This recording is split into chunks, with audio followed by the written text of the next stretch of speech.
দীর্ঘদিন ধরেই কানাডার রাজনীতিতে অনেকটা কোণঠাসা হয়ে পড়েছেন দেশটির প্রধানমন্ত্রী জাস্টিন ট্রুডো। বিরোধীরা তো বটেই, দলের মধ্য থেকেই উঠছে পদত্যাগের দাবি। এমন অবস্থায় শোনা যাচ্ছে পদত্যাগ করতে চলেছেন কানাডার প্রধানমন্ত্রী ও লিবারেল পার্টির সভাপতি 52 বছর বয়সী নেতা জাস্টিন ট্রুডো।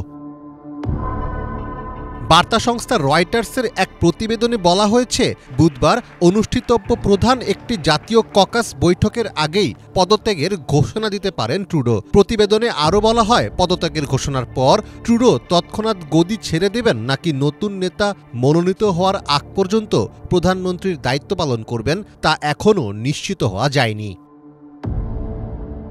গেল ডিসেম্বর থেকেই নজিরবিহীন চাপে ছিলেন ট্রুডো। 17 ডিসেম্বর কানাডার অর্থমন্ত্রী ক্রিস্টিয়া ফ্রিল্যান্ড পদত্যাগের ঘোষণা দিলে খাদের কিনারায় পড়ে যায় ট্রুডো সরকার। দেশটির পার্লামেন্টে বার্ষিক আর্থিক আপডেট দেওয়ার মাত্র কয়েক ঘন্টা আগে নেওয়া তার এই সিদ্ধান্তে বড় ধাক্কা খান Trudeau. When they look at their economy, one of the first problems they see is a demographic challenge. এরপরই সব বিরোধী দল জানিয়ে দেয় ট্রুডো সরকারকে হটাতে তারা একসঙ্গে কাজ করবে। এছাড়া পার্লামেন্টে এনডিপি নেতা জগমিত সিং এর ট্রুডো বিরোধী বক্তব্যে পরিস্থিতি আরও উত্তপ্ত হয়ে ওঠে। The Prime Minister has failed. For New Democrats, it's always workers first and not CEOs. And not CEOs who the Conservatives want to defend. So will the Prime Minister acknowledge he has failed? He has to quit.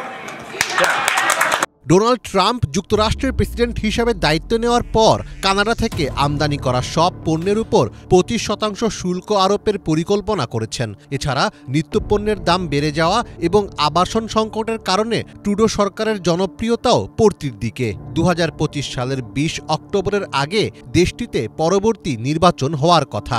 ফলে তার আগেই দলকে শক্তিশালী করতে ট্রুডোর বদলে নতুন নেতৃত্ব প্রয়োজন বলে মনে করছেন লিবারেল পার্টির নেতারা। এর আগেও ট্রুডোকে সরানোর চেষ্টা হয়েছে। গত সেপ্টেম্বরে কানাডার পার্লামেন্টে অনাস্থা প্রস্তাবে ভোটও হয়, তবে তাতে টিকে যান প্রধানমন্ত্রী জাস্টিন ট্রুডো। যদিও ট্রুডোকে 28 অক্টোবরের মধ্যেই পদত্যাগের আলটিমেটাম দিয়েছিল তার দল লিবারেল পার্টির অসন্তুষ্ট এমপিরা। গত 9 বছর ধরে সংখ্যালঘু সরকারের অধীনে কানাডার প্রধানমন্ত্রিত্ব করছেন ট্রুডো।